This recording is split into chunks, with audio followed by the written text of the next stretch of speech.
Hey Shannon, it's been 5 years, right? Who is this? Huh? You know me, right? Stop joking around. We miraculously reunited today, didn't we? What are you talking about? Please tell me your name or I won't know what you're talking about. Fine, I'll tell you. It's me, Tariq. Huh? Your ex-husband, Tariq? How do you have my account information?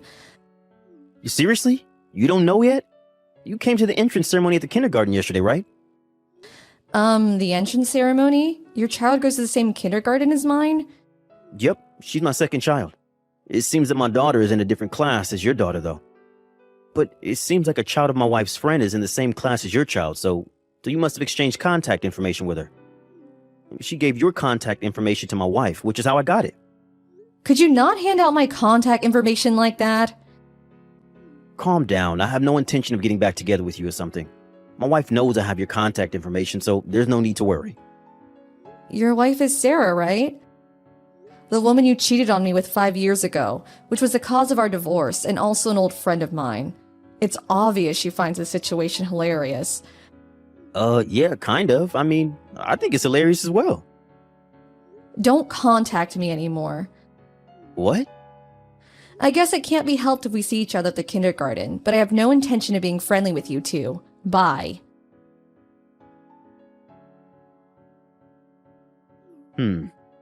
This gets more and more hilarious the more I think about it. If you, who is infertile, were at the kindergarten, then that must mean that you married someone who already had children. Huh? Even if you come to the entrance ceremony pretending to be a mother, it's not your actual child, so it's a bit funny thinking about it. So you still think I'm infertile? But you couldn't bear a child in the 3 years that we were together, right? Mom said that if a woman can't bear a child in 3 years, then she must be infertile. But I never even got myself tested for infertility. It must have just been bad timing. But the truth is that you couldn't have a child, which means that you're infertile. You knew this, and that's why you married a single father, right? I'm my husband's first wife, and the child that was born between us is also his first child. Stop being delusional. I'm delusional? Yeah, these are the sad fantasies of a woman who can't give birth. You really are strange. Fine. Our children go to the same kindergarten, so we'll probably see each other again whether we want to or not. So I'll tell this to you now to prevent any misunderstandings in the future. What is it? I've already given birth to 3 children. Huh? My eldest son, who's 3 years old, the one who came to the entrance ceremony yesterday, and 2 twin daughters who were half a month ago. Huh? You're infertile but have 3 children? That means your husband had 3 children with his previous wife, right? Stop making weird excuses. It's confusing. I gave birth to all 3 of them. But you're infertile and... I told you that I gave birth after we divorced. Do you not understand that what I'm trying to say is that I'm not infertile? Huh? You gave birth to them? Yes, that's what I told you multiple times. Oh, and it's not like I underwent some sort of infertility treatment. I gave birth to them naturally. Then why didn't you get pregnant in the 3 years you were married to me? Why are you asking me that? Tell me. All I know is that there were no problems with my body. You think about what other possibilities there might have been. Goodbye. Because of you, my wife took my children and went to her parents' house. What? Don't get me involved in your fights, please. I'm not involving you. This is your fault. I wanted to find out whether you had actually given birth to your son, so I dropped off and picked up my child to and from kindergarten as much as possible so I could have a chance to meet you. Oh, you're talking about 10 days after the entrance ceremony, right? I was with my husband, right? Yes, that husband. I tried to talk to you, but as I tried to approach, he suddenly appeared from behind your back. I thought I had seen him before, and so I looked closely at his face, which is when I noticed that he was the executive director at my office. Apparently, I only found out when he told me after we got married. I know that he has a son the same age as my daughter. When I heard that his wife gave birth to twin daughters a few months ago, does that mean that what you were saying was true? I see. So that's why you ran off without even talking to me, your face pale. I haven't seen you since, but I'm not complaining. Something terrible has happened to me. What? I did a bit of research after that and found out that men being infertile is more common than I thought. I did a DNA test with my child. The result was, well, he was my child. Oh, good for you. Yeah, but my wife found that I had done a DNA test behind her back, and she got furious at me for suspecting her of cheating. Oh, and that's why she took your children and went to her parents' house. But I don't see how that has anything to do with me. If you hadn't said anything strange, I would have never have done a DNA test. Wouldn't this have never happened if you never bothered me in the first place? Then why did you reply to my text? Because you still insisted that I was infertile, and you even said that my husband was a single father or something. Don't you think it was only natural for me to get annoyed and correct you? But you were supposed to be infertile. You were just being delusional. If you have the time to complain to me like this, then why don't you make up with your wife instead? Bye. This is so unfair. You're so much less attractive than me, but you're the wife of an executive director? And to think that he works for the same company as Tariq. To think that she would get married with someone even better than Tariq after he threw you away. I stole Tariq from you, only for you to find someone even better. Unfair! That's so unfair. I'm gonna steal this new husband of yours. I can't do this anymore. Huh? My family's on the verge of collapse again. Oh, you're talking about how Sarah tried to seduce my husband into going to a hotel together, right? I heard that Sarah was a newly hired part-time worker at you and my husband's client company. Apparently, my husband filed a complaint, so it's only a matter of time before she gets fired, though. What is this? Ever since I met you at the kindergarten again, my life has been crumbling apart piece by piece. You're making this my fault again? Is this a hobby of yours or something? Why did you put your child into that kindergarten? Did you do it on purpose? You were jealous of me and Sarah and...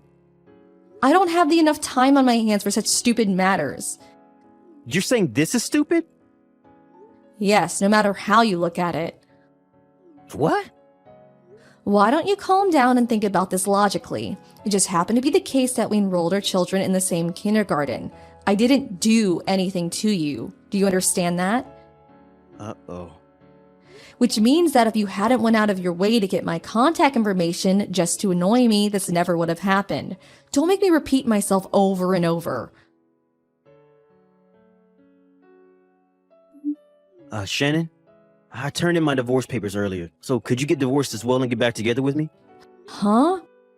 Let's just give custody of our children to our current partners and give birth to children of our own. It seems that neither of us are infertile, so you were getting a bit old to give birth, but you can handle one more, right? Jesus, will you seriously never leave me alone? What?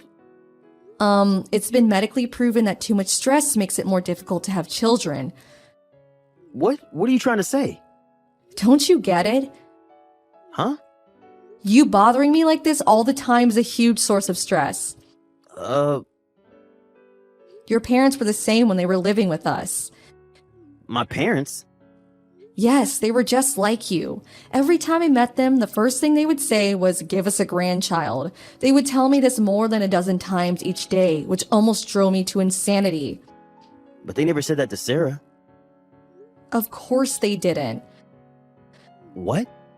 You have an older child, right? Sarah got pregnant with this child, which is also why you divorced me. They wouldn't tell her to give birth to a grandchild if she already did, would they? Judging by what you said earlier, it seems that Sarah got custody of the child, so if I were to marry you again, I would be thrust back into the same hell as before with them telling me to give them a grandchild over and over. Why would I do that? Fine, I'll keep an eye on them and make sure they don't say that to you anymore.